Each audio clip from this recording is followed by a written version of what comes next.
Aytingchi, o'zi umuman mana shu elektron retseptni joriy qilinishda yurtdoshlarimizni xavotiri qay darajada o'rinli? Bu juda ham to'g'ri savol bo'ldi. Ushbu qaror, yuqoridagi qaror kuchga kirgandan so'ng aholida vahimalar kelib chiqishi boshladi. Hamma dorixonalarga borib dorilar g'amlashni boshladi. Avvalambor biz bir narsani bilib olishimiz kerak. Dori vositalari retsept asosida beriladigan va retseptsiz beriladigan dori vositalari turlariga bo'linadi. Buni biz qayerdan bilamiz? Buni biz dori vositasining qadog'ida ko'rsatilgan bo'ladi.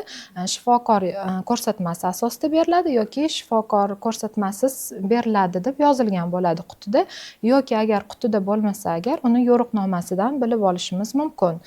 Hamda bemorlarimiz dorixonadan retseptsiz bo'lgan dori vositalarini sotib olishlari mumkin. Faqatgina retseptli dorilarni shifokor ko'rsatmasi yo'llanmasi asosida olishlari kerak bo'ladi.